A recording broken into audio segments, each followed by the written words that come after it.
시편 51편 6절 우리 두 번 같이 읽겠습니다. 시작. 중심의 진실함을 주께서 원하시오니 내 속의 지혜를 알게 하시리이다. 중심의 진실함을 주께서 원하시오니 내 속의 지혜를 알게 하시리이다. 아멘. 우리는 마음의 중심에 항상 무언가가 있습니다.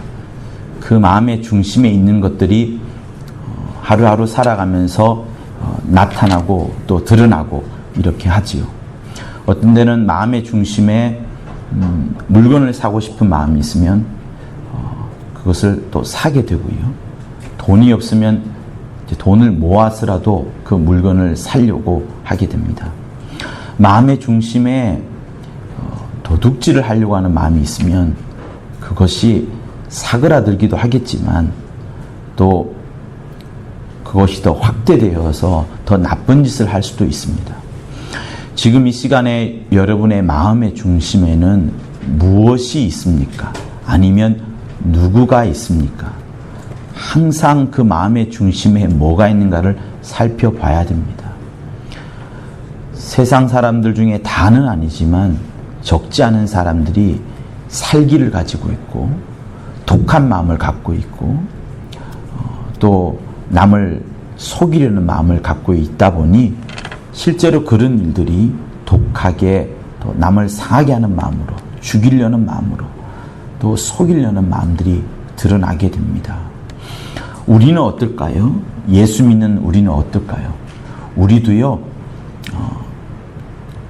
기본적으로는 마음의 중심에 주님이 있어요. 예수 믿으니까 또 이 정도면은 충분히 우리 마음의 중심에 예수가 있습니다. 근데 간혹 가다가 우리의 마음의 중심에 누군가가 들어와요. 그 누군가가 누구냐면 성경은 주구장창 끊임없이 이야기하는 한 존재가 있습니다. 그 존재가 누군가 하면 창세기 때도 나오고 시편에도 나오고 계시록에도 나오고 마가복음 마태복음 다 나오는 존재가 있습니다. 마귀가 아니에요. 우리 마음에 제일 먼저 들어오는 거, 제일 늦게까지 나가는 거, 심지어 하나님 또 주님도 끌어내릴 수 있는 그 유일한 것이 있는데 뭐냐면 그거는 자기 자신입니다. 그래서 원수는 하나님을 이길 대상이 아무도 없다는 것을 알기 때문에 자기 스스로도 못 이긴다는 것을 알기 때문에 그 마귀가 자기라는 어떤 특정한 사람의 그 자기 자신을 막 일깨워 가지고 그로 하여금 그가 먼저 하나님 자리에 앉도록 만들고 하나님보다 내가 먼저야 내가 우선이야 라는 생각과 인식을 심어준 다음에 마침내 자기라는 사람이 딱 앉게 되면 바로 그때 그 자기를 몰아내고 원수가 떡하니 앉게 되는 것이 여러분 신앙생활에 실패한 사람들의 대부분의 그 흐름들입니다. 그래서 창세기 3장에도 원수는 선악과를 먹으면 네가 하나님이 될 것이다 라고 그 유혹을 하고요. 마침내 그 유혹을 처음에는 거부했겠죠. 한 번, 두 번 계속 거부하다가 마음이 뭐 어떤 언짢은 일이 있었는지 알 수 없지만 어느 날 보니까 그 선악과가 먹음직스럽고 탐스럽고 보암직스럽고 하다 보니 야 저거 먹으면 정말 내가 하나님 될 수도 있겠다. 그러니 하나님이 내려가고 하나님의 말씀이 들려오지 않고 마귀의 말이 들어갔다가 그 다음에 이것이 자기 말처럼 확 먹어버리니 이제 자기가 쓱 등장하게 되고 그러면서 여러분 타락의 시작이 되어간 겁니다. 성경에서 타락한 사람들이 많아요. 그 대부분의 사람들은 자기라는 생각으로 충만하다 보니 마침내는 하나님을 거부하게 되고 원수가 그 틈사기를 파르게 되고 들어오게 되고 자기가 망하게 되는 결과를 얻게 되었습니다. 여러분 이 자리에 있는 여러분과 저도 마찬가지예요. 하나님께서 우리를 붙잡아 주지 않으면 다시 말하면 우리가 성령 충만하여서 늘 자기라는 이 존재, 자기라는 것을 꺾지 않으면, 우리 마음의 중심에 자기라는 것을 싹싹 지워내지 않으면은 여러분 언제든지 이 자기라는 이 존재는 계속해서 우리 속으로 들어옵니다. 여러분 아파트에, 여러분 집에 거실이 있죠. 거실이 저 끝방에 있거나 또 문 밖에 있거나 한쪽 구퉁이 있지 않습니다. 거실은 항상 중앙에 있어요. 온 세계가 다 마찬가지입니다. 그래서 안방에 있다가 TV 보러 오거나 또 옆방에 있는, 또 작은 방에 있는 애 만나러 오거나 부엌으로 갈 때 또 거실을 거쳐 가기도 하고, 그러면서 음식을 나눠 먹고 이야기를 하고 하죠. 그런데 항상 이 거실이 비어 있습니다. 거실이 비어 있어야지 집안이 깨끗한 것이고, 거실이 깨끗해야지 청소한 것 같고, 거실이 깔끔해야지 손님을 모실 수가 있어요. 그래서 옛날에부터 거실을 이제 뭐 영접실이라 말하기도 하고 응접실이라 하기도 했었죠. 그런데 그 거실에 누군가가 차지하고 있어요. 빚쟁이가 앉아 있습니다. 그럼 집안 전체가 어두워요. 거실에 강아지가 똥을 잔뜩 싸놨어요. 그럼 그렇게 지저분할 수가 없고 냄새도 나죠. 거실에 TV를 보다가 또 술 마시고 누워 자는 누군가가 있다 그러면 얼마나 그 집안 분위기가 이상하겠습니까? 중앙은 비어 있어야 돼요. 여러분의 심령도요, 여러분의 마음의 중심도 비어 있어야 됩니다. 누군가가 주인을 차지한다 그러면 하나님만이, 성령만이 그 집안의 주인이 되어야, 그 심령의 주인이 되어야 되는 거예요. 그래서 세상에 여러 곳도 가보면요, 무슨 광장이다, 큰 이런 데 가보면 다 비어 있습니다. 왜? 왔다가 가는 곳이거든요. 들어갔다가 놀고 마시고 또 가는 곳이거든요. 항상 이곳을 비워둡니다. 우리의 심령들도 역시 마찬가지예요. 하나님께서 차지하지 않는 이상은 항상 비워둬야 됩니다. 내 심령, 내 것이지만, 내 육체 속에 내 심령이 있는 것이지만, 이것 역시도 비워두지 않으면은 내가 주인인 것처럼 인식을 하게 됩니다. 자, 여러분들은 사울 왕을 아시고 다윗 왕을 알 겁니다. 이스라엘에서 첫 번째 왕이 된 사람이 사울 왕이었어요. 누가 보더라도 훌륭한 사람이었습니다. 사울 왕이 죄를 많이 지었을 것 같겠습니까? 다윗 왕이 죄를 많이 지었을 것 같겠습니까? 지금의 법으로 따지면은 당연히 다윗이 훨씬 더 죄가 많았습니다. 엄청난 죄를 더 많이 지었던 자가 다윗이었어요. 그런데 다윗이 하나님 앞에 하는 모습들과 태도들을 보면 정말 다윗이 어떤 사람이었던 것인가를 알게 되고, 하나님이 또한 어떤 사람을 좋아하는지를 우리는 알게 됩니다. 하나님은 이 세상을 살아가면서 우리가 단 한 번이라도 다른 사람에게 해코지조차 하지 않고, 나쁜 짓 하지 않았고, 빚도 내지 않은 사람을 사랑하는 것이 아닙니다. 하나님은 누구를 가장 사랑하며 누구를 가장 아끼느냐? 그가 누구라 할지라도 가장 가까이 당신에게, 하나님에게 다가와서 그 사람 속에 하나님만을 주인으로 삼고, 하나님을 중심으로 삼고, 하나님을 가장 잘 모시는 그 사람을 하나님은 사랑하시는 거예요.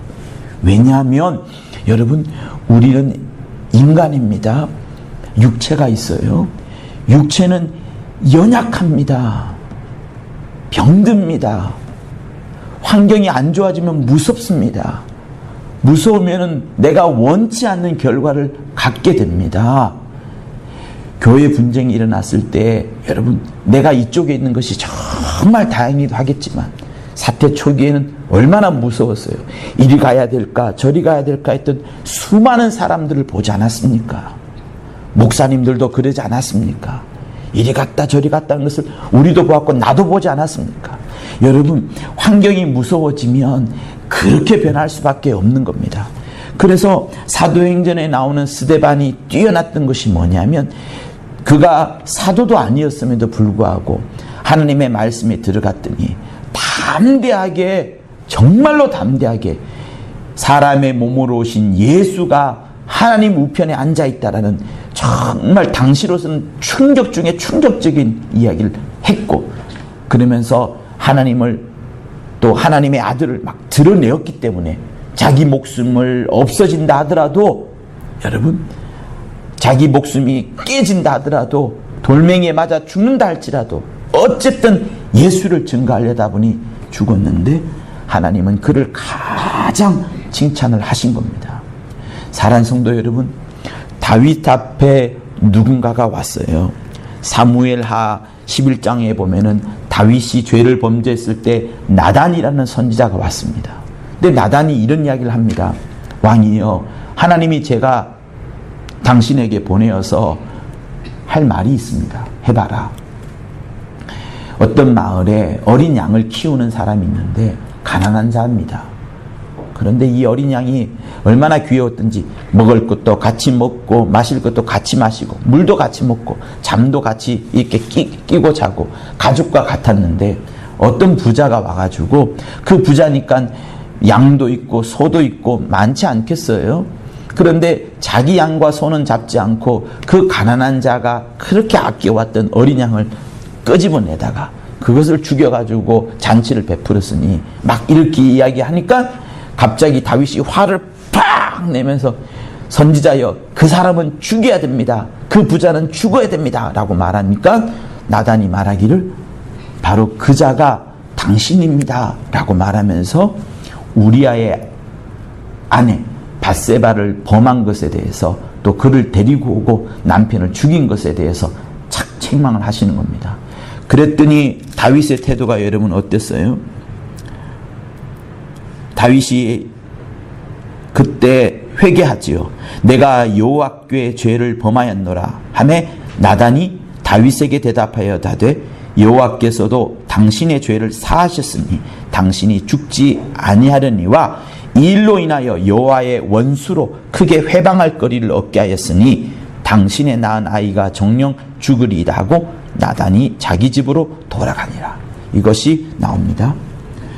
다윗이 그 이야기를 듣고 나단의 지적을 듣고 순식간에 마음의 중심에 바로 그것을 회개합니다. 아, 내가 하나님의 종으로서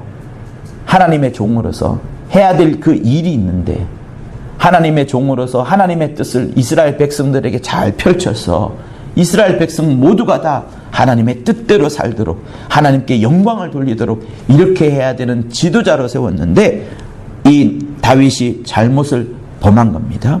그리고 나단이 와서 지적을 할 때 순식간에 그의 마음을 활짝 연 거예요. 마음의 중심에 죄악들이가 있던 것들을 당장에 내려놓고 그 마음의 중심에 하나님을 신속하게 받아들이는 겁니다. 그랬더니 하나님께서는 나단을 통해서 즉시로 그를 죄를 사하게 되고, 그러면서 다시 하나님께서 다윗을 열심으로 사용하시고 그를 쓰시는 일이 이후에 펼쳐지는 겁니다. 사랑하는 성도 여러분, 저는 지금 여러분들에게 죄를 회개해야 된다, 말아야 된다, 그것을 말씀하는 것이 아닙니다. 내가 하나님으로부터 기도할 때, 또 누군가로부터, 아니면 가까이 있는 남편이나 부인으로부터 어떤 나의 잘못에 대해서 이야기를 들었을 때, 또 그것이 아니라 할지라도 우리가 성령 충만하다 그러면, 나 자신에 대한 욕심이 없다고 한다 그러면 능히 우리는 나의 연약한 점에 대해서 알게 될 겁니다. 기도 자리에 나오면. 그러면 그때 신속하게 다윗이 했던 것처럼 신속하게 마음의 중심에 내가 지었던 죄악들을 끄집어내고, 내 자신이 떡하니 자리 잡고 있어서 온갖 욕심과 또 죄악거리와 좋지 않은 그런 것들을 가졌던 그것을 또한 끄집어내고, 오직 예수를 주인으로 삼아서 다시 보좌에 하나님을 앉혀서 그가 나를 다스리시고 나를 지휘하시고 나를 인도하시도록 그렇게 만들어줘야 되는, 마음의 중심에 정말로 내가 아닌 하나님을 완벽하게 모시는 이런 것들이 필요합니다. 사랑하는 성도 여러분, 그런데 우리는 다윗처럼 하지 않은 수많은 주의 종들을 보았어요. 선지자들이나 왕들이나 이 열왕기에 얼마나 많은 왕들이 그렇게 나가 떨어졌습니까? 왜? 이들은 다 약한 겁니다. 왜 약하냐? 나단 같은 선지자가 왔었지만 어떤 데는 선지자를 죽이기도 하고 선지자를 귀양 보내기도 하고 듣기 싫다는 거거든요. 하나님의 말씀을 듣기 싫다는 겁니다. 왜? 무엇 때문에? 이 안에 자기라는 것이 가득 차 있으니까. 내가 왕인데 선지자쯤이야. 내가 명하면은 순종하지 않는 부하들이 하나도 없는데 모든 노예들이 내 말에 순종해야 되는데 하는 이런 일상의 생활들에 익숙해지다 보니까 사람들 앞에 군림하려 하게 되고 누구든지 자기 앞에 쓴소리를 하게 되면 그 사람을 내치게 되는 그런 왕들이 많았던 겁니다. 여러분, 우리 이 자리에 있는 우리도 마찬가지입니다. 내 마음의 중심에는 아까 말했던 것처럼 응접실을 비워두는 것처럼 광장을 비워두는 것처럼 이 속에는 아무도 없어야 되는 거예요. 나조차 없어야 되는 겁니다. 나조차 없어야지 하나님께서 마음껏 왕래하시고 성령이 교통하시면서 나에게 명령하시는 것들을 내가 순전히 순종할 수 있게 되는데 이 속을 다 비워놨는데 그 비워놓은 다음에 내가 들어와 있는 거예요. 내가 들어와 있는 겁니다. 이 들어와 있을 때 귀신이 함께 되어가지고 귀신의 의지와 인격이 드러날 수도 있는 것이고 세상 신의 철학이 들어와서 내가 그동안에 가졌던 수많은 성경적인 지식을 덮어버리고 세상의 철학을 더 가까이 하는 그런 경우도 생기게 됩니다. 여러분, 영적 전쟁이라는 것은요, 귀신을 쫓아내는 것만 영적 전쟁이 아닙니다. 귀신을 쫓아내는 것은 내 몸속에 들어와 있으니까 몸속에 있는 것들을 쫓아내면 되는 거예요. 그런데 귀신만 있습니까? 마귀가 세상 신을 움직여가지고 온갖 이상한 철학들과 사상들을 온 곳곳에 뿌리고 있는데 율법이라는 것은 선한 겁니다. 율법이라는 것은 하나님이 주신 겁니다. 율법을 완전히 폐할 수가 없습니다. 어쨌든 율법대로 살려면 그 사람이 악인은 되지는 않습니다. 그런데 이 율법을, 이 선한 율법을, 하나님이 주신 율법을 마귀가 이용하는 거잖아요. 야, 너 그거 지었잖아. 잘못했잖아. 성경에 이렇게 나와 있는데, 율법에 이렇게 나왔는데 마귀가 요거를 이용하는 거예요. 여러분, 그러면 마귀가 복음은 이용하지 않겠습니까? 마귀가 예수님의 말씀은 이용하지 않을까요? 예수께서 광야에서 시험 받을 때 공생에 들어가기 전에 마귀가 예수를 유혹했던 것은 하나님의 말씀으로 예수를 유혹했어요. 하나님의 말씀으로 계속해서 그를 시험하였습니다. 그러면 우리쯤이야. 예수가 없이는 살 수가 없는 우리쯤이야. 충분히 마귀는 우리에게 복음으로도 우리를 유혹할 수 있습니다. 그런데 여러분, 세상은 어떻게 해요? 죄를 지었으면 죄를 지어야 된다. 용서 없어요. 세상에는, 철학에는, 종교에는 용서가 없습니다. 오직 주님만이 용서가 있는 거예요. 그래서 우리 심령 속에 무엇이 있어야 되느냐? 남을 용서하는 이거, 심지어 나 자신도 용서하는 그거, 남편도 용서하는 그거, 부인도 용서하는 그거, 특히 가까이 있는 사람을 용서하는 이것은 절대로 빼앗기지 않는 진리여야 되는데 세상은 잘못했으니 죄를 지어야 되는 당연한 이치를 끄집어다가 율법에 되어 있는 이 이치를 끄집어내다가 믿는 사람을 계속해서 공격을 하는 겁니다. 그래서 교회에서 말이죠, 율법을 강화하게 되면 교회에 절대로 설 수 없습니다. 교회에서는 오직 무엇이 넘쳐야 되느냐? 하나님의 한량없는 사랑, 이 사랑이 엄청나게 넘쳐가지고 다른 사람의 잘못을 능히 용서할 수 있을 만큼의 풍성한 사랑이 엄청 넘쳐야 되는 겁니다. 그래서 내가 많은 사랑을 받아서 다른 사람이 나에게 해코지 한 것을 능히 용서할 수 있을 만큼의 그 용서는 무엇으로 다가가는 거예요? 그 사람에게는 사랑으로 다가가는 것이고, 그래서 교회라는 곳은 오직 하나님의 사랑이 넘쳐나고 그 받은 사랑이 또한 넘쳐나서 서로들 간에, 성도들 간에, 이웃들 간에 사랑이 넘쳐나고, 이것이 계속 더 넘쳐나다 보면 어떻게 돼요? 주변에 하나님을 알지 못하는 자들도 우리의 사랑을 받아서, 우리로 인하여서 감동함을 받아서, 나도 그러면 하나님이 믿겠다, 나도 하나님의 사랑을 받겠다 라고 되는 것이 바로 이 교회인 겁니다. 그런데 교회를 향하여서 어떤 악한 짓을 하고 있는 일이 펼쳐지고 있으니 얼마나 무서운 일이 지금 벌어지고 있는 겁니까? 여러분, 사울왕 주위에는 굉장히 훌륭한 사람들이 많았습니다. 사울왕 주위에는 대부분의 사람들이 훌륭한 사람들이었습니다. 사울 왕에게 안수 준 사람이 사무엘이에요. 사무엘은 성경에 나오는 인물 중에 최고로 기도를 많이 한 사람이었습니다. 이스라엘이 절체절명의 순간에 있을 때에, 사사기로 인하여 끝나고 이제 막 이스라엘이 없어질 뻔한 그때에 사무엘인 자가 나타나가지고 모친의 기도가 있었죠. 모친 한나의 기도가 있었고, 그 기도에 영감을 받은 사무엘이 기도하며 또 기도하며 블레셋 사람들의 공격으로부터 끊어내었고, 사람들을 불러다가 미스바 성회를 하면서 하나님을 소개해줬고, 그러면서 안수해 준 자가 사울을 안수하고 또 다윗을 안수를 했던 겁니다. 그러니 사울 입장에서는 영적 지도자로 거의 시므온과 마찬가지로 그런 위대한 영적 지도자가 사울에게는 있었습니다. 그러니 사무엘로부터만 인도만 잘하면 이 사람은 되는 거였어요.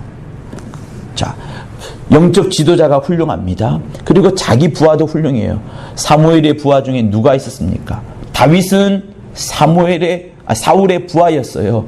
사울이 힘들 때에 수금을 키면서 사울을 위로했었고, 사울 왕이 전쟁에 나갈 때마다 다윗이 함께 따라가면서 곳곳에서 승전을 이루었습니다. 전쟁에서 이겼어요.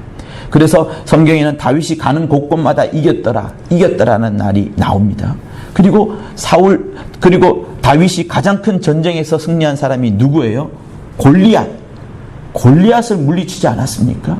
그러니 이 부하 중에 최고의 부하라면 다윗이니, 다윗 같은 부하만 데리고 있으면 성문 중에 성군이 되는 것이고 왕 중에 왕이 되는 것이 맞습니다. 위대한 선지자가 있었죠. 최고의 부하가 있었죠. 또 주위에 누가 있나요? 아들의 이름이 뭐예요? 요나답입니다. 요나답이 얼마나 대단한 사람이었습니까? 좋은 가문에, 좋은 배경에, 외모도 잘났었고요. 그리고 성품도 아주 좋았습니다. 아버지와 다윗 사이에, 사울 왕과 다윗 사이에 관계가 좋지 않을 때도 요나답은 이 두 사람을 왔다 갔다 하면서 끝까지 두 사람을 이어주려고 노력했던, 그토록 효도를 열심히 했던, 그리고 마지막에는 아버지와 같이 죽을지도 모른다고 했지만은 같이 죽음에 나갈 정도로 훌륭한 아들이었습니다. 그런데도 사울 왕은 이 요나답을 굉장히 미워하죠. 여러분, 사울 왕을 잘 보면요, 주위에 다 훌륭한 사람들입니다. 전부 다 훌륭한 사람들인데 사울 왕의 단점이 뭐냐? 그의 마음의 중심에 주변에 사람이 없어요. 그의 마음의 중심에 자기밖에 없는 겁니다. 자기만을 사랑하고 자기만을 아끼고, 그러다 보니 누군가가 조금 잘 될 것 같으면 시기하고 질투하는 거예요. 그 시작이 뭐였습니까? 다윗이 소년 때 나가서 골리앗을 짱 맞추고 오니까 동네에 있던 모든 여자들이 사울은 천천히요, 다윗은 만만이라. 내가 천천받게 되지 않냐? 그런데 저 꼬맹이 아이는 만만이라고 그냥 지나가면 될 터인데, 그것을 마음속에 꼬투리 잡게 되고, 그러다 보니 남은 미워하게 되고 남은 싫어하게 되고, 반대로 말하면 자기 자신만을 사랑하게 되고 자기 자신을 아끼게 되고, 이런 일이 발생되는 겁니다. 그러다 보니 사무엘이 오더라도 그 사무엘의 말을 듣지 않고, 부하인 다윗이라는 훌륭한 장군이 와도 이의 말을 듣지 않고 마음의 중심에서 다 밀어내는 거예요. 응접실에 아무도 들이지 않습니다. 자기만 누워 있는 거예요. 그 마음의 중심에 아무도 들이지 않습니다. 자기 아들 요나답도 들이지 않습니다. 심지어 여러분, 다윗의 부인 중에 한 명이 누구예요? 사울의 딸 아니겠어요? 미갈. 미갈도요 많은 노력합니다. 아버지를 존경했었고 아버지의 어명을 잘 받아들이려고 했었어요. 근데 사울 왕이 미갈조차 미워해요. 딸 얼마나 귀여워요. 볼 때마다 키운 게 딸 아니겠어요? 그런데 그 딸도 미워합니다. 도대체 사람이 어땠길래, 사울 왕의 환경은 나쁜 환경이 아니거든요. 최고의 환경입니다. 물질도 있고 훌륭한 사람도 있고 배경도 있고 왕이고, 그런데 그 안에는 뭐가 있냐 그러면 환경은 아무리 좋지만은요 마음속에 자기밖에 없으니까 다른 사람이 거할 공간이 없습니다. 그러니 하나님은 거할 수 있겠어요? 하나님도 거할 수 있는 공간이 없는 겁니다. 결국에 그렇게 되다 보니까 모든 사람이 적이 되는 것이고 모든 사람이 미워지게 되는 것이고, 마지막에 어땠습니까? 정치로 돌아다니다가 결국에는 자살하는 일을 하지 않습니까? 정말 안 좋은 결말을 맺게 된 것이 사울 왕이었어요. 그러므로 여러분, 우리가 잘 알아야 될 것은 뭐냐면 우리 마음의 중심에 절대로 나만 있으면 안 되는 겁니다. 자기 마음의 중심에 자기만 존재한다는 것은 창세기 3장에 있는 원수가 우리에게 집어넣어주는 또 다른 생각일 수 있어요. 디모데후서 3장에 보면 이런 말이 있습니다. 말세에 두 가지가 등장할 것이다. 저는 영어로는 2M이라고 그래요. 2M. 말세에 마지막에 두 가지가 등장할 것이다. 그래서 하나는 2M을 이제 영어로 쓰는 것은 죄송한데요. 하나는 money, 돈을 말해요.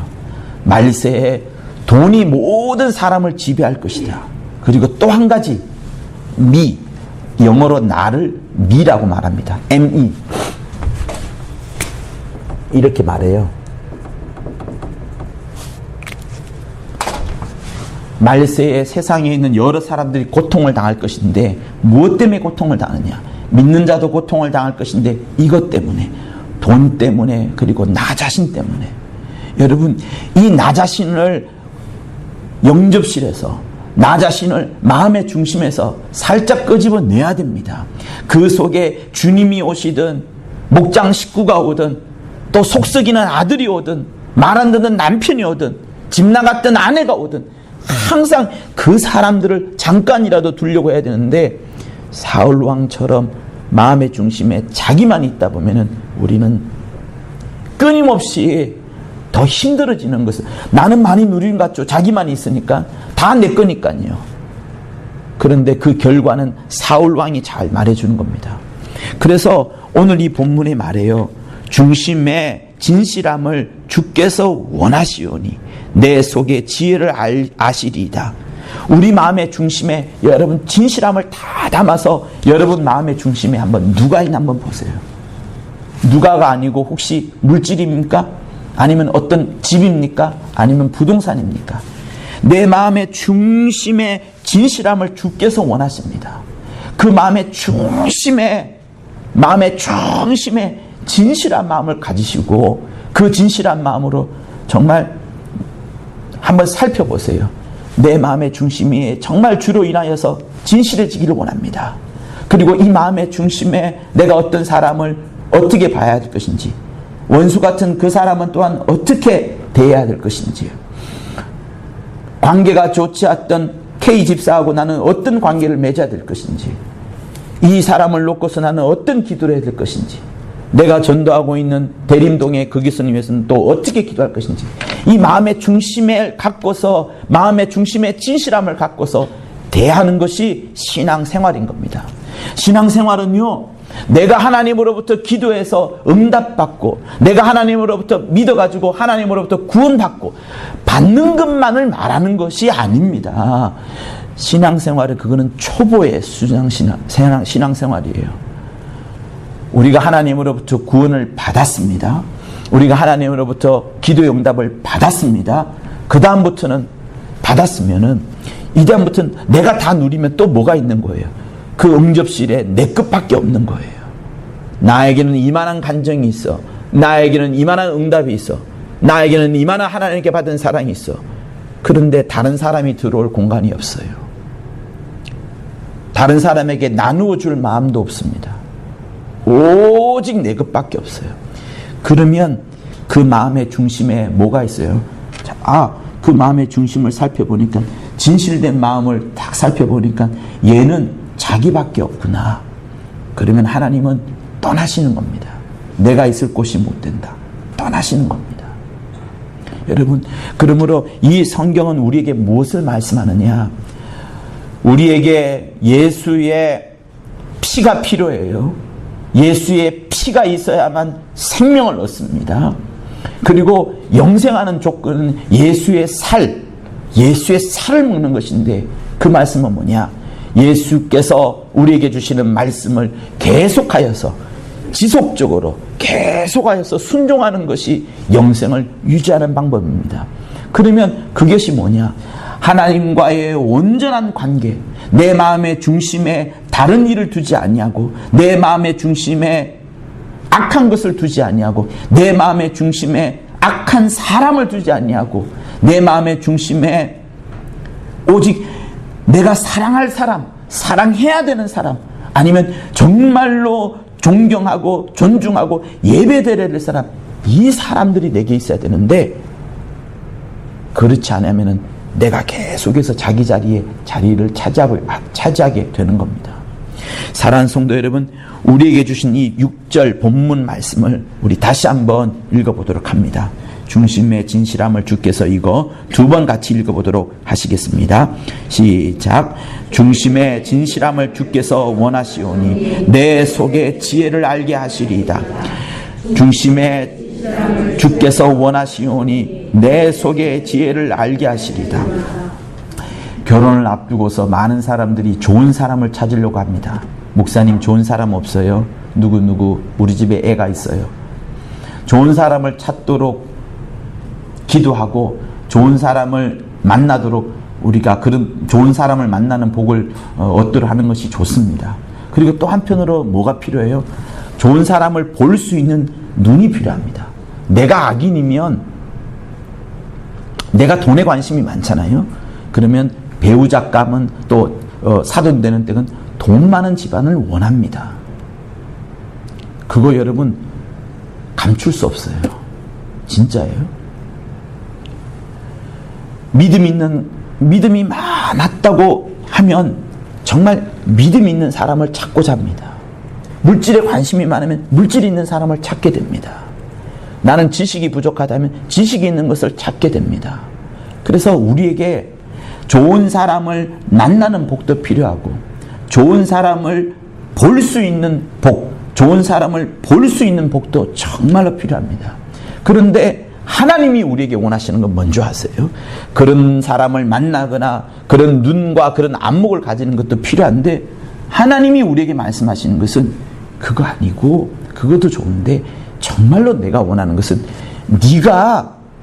네 스스로가 좋은 사람이 되도록 하여라, 이거를 말씀하시는 거예요. 그래서 여러분, 사울이 주변에 그렇게 훌륭한 사람들이 많았고, 영적 지도자도 있었고, 사랑하는 아들, 딸도 있었고, 귀한 아들, 딸도 있었고, 부하도 있었지만, 그런 사람들과 좋은 관계를 못 맺는 거예요. 마음의 중심에 자기만 있다 보니까. 그런데요, 반대로 한번 보세요. 다윗이요. 여러분들 다윗이 위대한 왕이라고만 생각하죠. 다윗의 어릴 적을 보세요. 아버지가 사울 왕이, 야, 니네 집에 하나님께서 안수해 줄 사람이 있다고 하더라. 니네 집에 아들이 많지? 예. 아들 다 데리고 와. 안수해 줄 때 하나님이 그 사람이 누군지 가르쳐준다고 했을 때, 아버지가 다윗은 데리고 오지도 않았습니다. 야, 너 저기 가서 광야에 가서 네 하던 목동일이나 해. 취급도 안 했습니다. 어떤 고대 문헌에 보면요, 다윗은 굉장히 천대받는 아들 중에 하나였다라고 기록을 합니다. 그런데 다윗이 위대한 게 뭐예요? 그는 광야에서 뭐 했겠어요? 양치고 소풀 들이면 금방 하루 종일 놀아야 됩니다. 하루 종일 바위 그 틈바구니에서 그늘진 데서 잠을 자거나, 그죠? 휘파람을 불거나 푸른 하늘 보거나 했겠죠. 근데 그것만 했겠어요? 시편은 다 뭡니까? 여러분이 보고 있는 시편 다 이거 다윗이 거의 다는 아니지만 많은 수를 다윗이 썼어요. 내용이 어떻습니까? 어쨌든 하나님 낭만적인 인물이에요.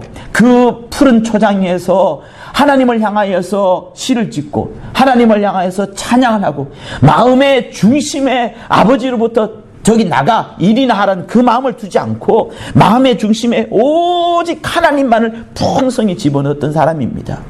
그러니 다윗 앞에는 적이 있더라도 적을 적으로 만들지 않는 거예요. 적을 친구로 만들어버립니다. 다윗 앞에 오는 사람은 누구든지 친구가 되어버리는 거예요. 그래서 사울왕이 말이에요. 여러분 직장에 있다 한번 해보세요. 직장 상사가 갑자기 창을 들고 와가지고 긴 창으로 벽에 팍 제가 있는 책상 옆에 퍽퍽 던져보세요. 얼마나 무섭겠습니까?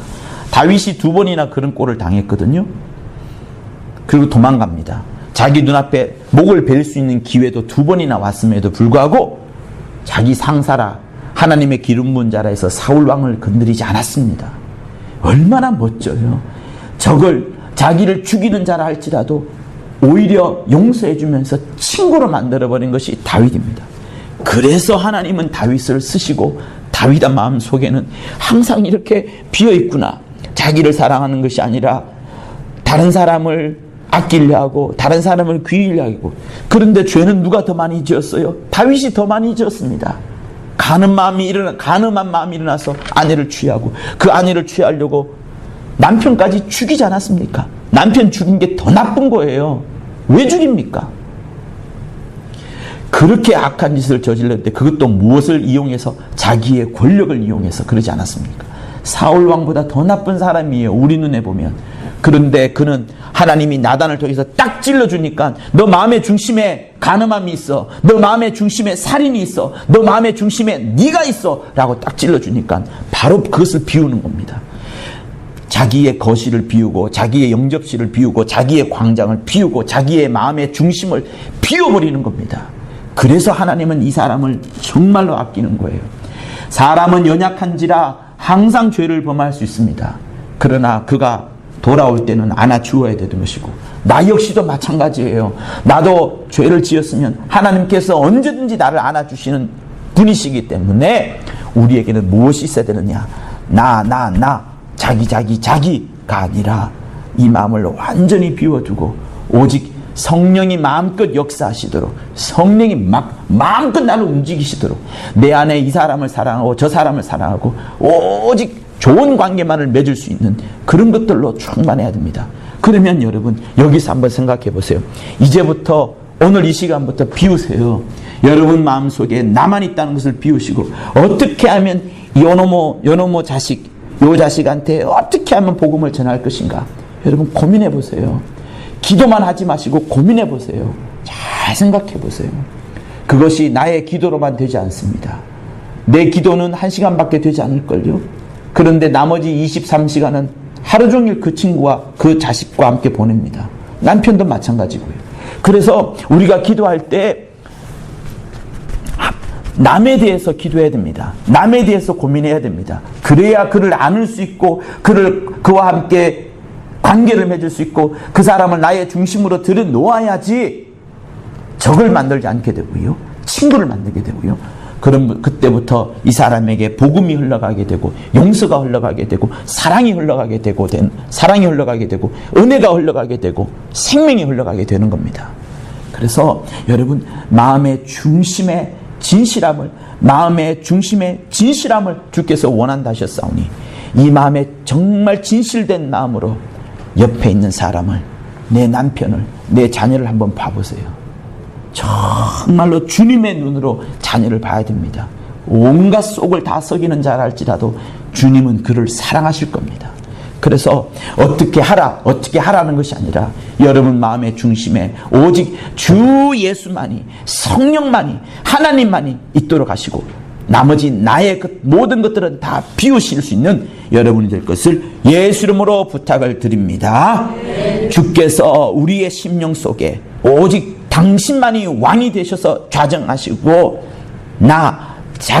내 욕심, 나의 것들은 다 내려놓으심으로 하나님이 가장 기뻐하시는 다윗보다 더 기뻐하시는 여러분 될 것을 예수 이름으로 부탁을 드립니다. 예수 한번 하며 받은 말씀을 갖고 기도하겠습니다.